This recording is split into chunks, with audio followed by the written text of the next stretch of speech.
Hi hello అండి, welcome back to my channel పద్దు express. ఎలా ఉన్నారు? అందరు బాగున్నారా? ఈరోజు ఒక మంచి వీడియోతో మళ్ళీ మీ ముందుకు వచ్చేసానండి. అదేంటో తెలుసా? మనకి నాన్ వెజ్లకి, బిర్యానీకైనా, చికెన్ మటన్ దేనికైనా సరే, అలాగే నాన్ వెజే కాదు వెజ్లకైనా సరే మంచి ఫ్లేవరు, మంచి టేస్ట్ కోసం మంచి గరం మసాలా పొడి చూపించడానికి మీ ముందుకు వచ్చాను చూడండి. ఈ పొడి కనుక మీరు వేసుకొని వంటలు చేసుకున్నారంటే అసలు మీకు రెస్టారెంట్ ఏంటండి అంతకంటే చాలా చాలా చాలా బాగుంటాయి. దానికి కావాల్సిన పదార్థాలు ఏంటో చూడండి. ధనియాలు ఒక అర కేజీ తీసుకున్నాను.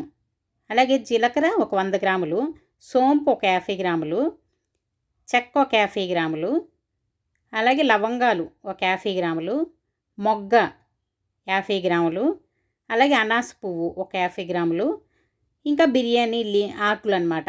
ఇవన్నీ కలిపి కొంచెం దోరగా ఫ్రై చేసుకోవాలన్నమాట. ఒకదాని తర్వాత ఒకటి అన్నీ వేస్తూ ఉన్నాను చూడండి. చెక్క, లవంగాలు, మొగ్గ, అనాస పువ్వు మొత్తం వేస్తున్నాను. వేసి మొత్తం దోరగా వేయించుకుంటూ ఉంటే అసలు ఇల్లంతా గుమగుమలాడిపోతూ ఉంటుంది. టేస్ట్ మాత్రం చాలా చాలా బాగుంటుంది. ఇది ఒకసారి చేసి పెట్టుకున్నారంటే చాలా రోజులు ఉంటాయి. చూడండి, ఒక్కొక్కటి వేసుకొని ఇలా విడివిడిగాను వేయించుకోవచ్చు, లేదంటే మొత్తం కలిపి వేయించుకున్నా కూడా ఇంతవరకు పర్వాలేదు. చూడండి, కాకపోతే జీలకర్ర ధనియాలు మాత్రం సపరేట్గా వేయించుకుంటాను. ఈ మసాలా దినుసులన్నీ కూడా కలిపి వేయించుకుంటున్నాను చూడండి. ఇవన్నీ కొంచెం మంచి స్మెల్ వస్తుంది అనమాట వేయించుకునేటప్పుడు. అసలు ఇల్లంతా గమ్మన వాసన వస్తూ ఉంటుంది. చూసారా? దీనిలో ఆకు కూడా వేసుకుంటున్నాను. ఇది కూడా వేసుకొని చక్కగా ఇది కూడా కొంచెం ఫ్రై అవ్వాలి. అయితే కమ్మగా వాసన వస్తుంది అనమాట. ఇలా అన్నీ వేయించుకుంటూ చక్కగా పక్కన అందరికీ వాసనలు వెళ్ళిపోతూ ఉంటాయి అన్నమాట. అలాగే ఈ వాసనే కాదండి, మనం బిర్యానీ చేసుకుంటున్నా, నాన్ వెజ్ ఏం చేసుకుంటున్నా కూడా పక్కింట్లోకంతా మంచి మంచి వాసనలు వెళ్ళిపోతూ ఉంటాయి.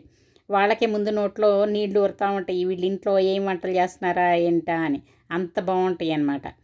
చూసారా? ధనియాలు అంటే ఇవన్నీ 50 గ్రాములు తీసుకున్నాను కాబట్టి ధనియాలు అర కేజీ తీసుకున్నాను. దీనివలన ఇంకా విడిగా మనం ధనియాల పొడి, జీలకర్ర పొడి విడిగా వేసుకునే అవసరం ఉండదన్నమాట. మొత్తం కలిపి ఒకటే పొడి. చూడండి, ఇప్పుడు జీలకర్ర సపరేట్గా వేయించుకుంటున్నాను. ఇది కూడా కొంచెం దోరగా వేయించుకోవాలి. ఈ పొడి చాలా రోజులు నిల్వ ఉంటుందండి. నాకైతే మాత్రం 3 నెలలే కదా, 6 నెలలు ఉంటుంది. ఈ మా చెల్లెలు వాళ్ళకి కూడా చేసిస్తూ ఉండేదాన్ని. ఇప్పుడు నన్ను చూసి ఇంక వాళ్ళు కూడా చేసేసుకుంటున్నారు. అన్నీ వేసేస్తాం ఇందులో కాబట్టి ఇంకా మీరు సపరేట్గా ఏమి వేయక్కర్లేదు. జీలకర్ర పొడి, ధనియాల పొడి సపరేట్గా ఏమి వేయక్కర్లేదనమాట. చూసారా? జీలకర్ర కూడా కొంచెం దోరగా వేయించుకోవాలి. అలాగే తర్వాత ధనియాలు కూడా వేయించుకొని మొత్తం చల్లారిన తర్వాత పొడి చేసేసుకోవటమే. చాలా చాలా ఈజీ. వేయించుకోవడం ఒక్కటే అనమాట. కొంచెం పేషెన్స్ ఉండాలి. మరీ హైలో పెడితే తొందరగా మాడిపోతాయి. అలాగే మరీ లో ఫ్లేమ్లో పెడితే చాలా టైం పడతాయి అన్నమాట. కొంచెం మీడియం ఫ్లేమ్లో, మళ్ళీ లో ఫ్లేమ్లో మార్చుకుంటూ చేసుకోవాలి. ఎక్కువ మీడియం ఫ్లేమ్లో ఉండి మనం అటు ఇటు వెళ్ళిపోతే మాత్రం మాడిపోతాయి అన్నమాట. దగ్గరుండి సోంపు కూడా దగ్గరుండి వేయించుకోవాలి. సోంపు సపరేట్గానే వేస్తున్నాను చూడండి. కొంచెం జీలకర్ర సోంపు కలరే వేరేగా ఉంటుంది, చూడటానికి ఒకలాగా ఉంటాయి చూడండి.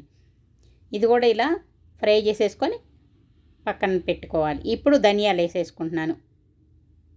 ఈ ధనియాలు అర కేజీ ఎందుకు వేసుకున్నా అంటే ఇవన్నీ కలిపి క్వాంటిటీ ఎక్కువైపోతాయి. అలాంటప్పుడు ధనియాలు తక్కువ వేసుకున్నాం అనుకోండి, ఘాటు ఎక్కువ ఉంటుంది.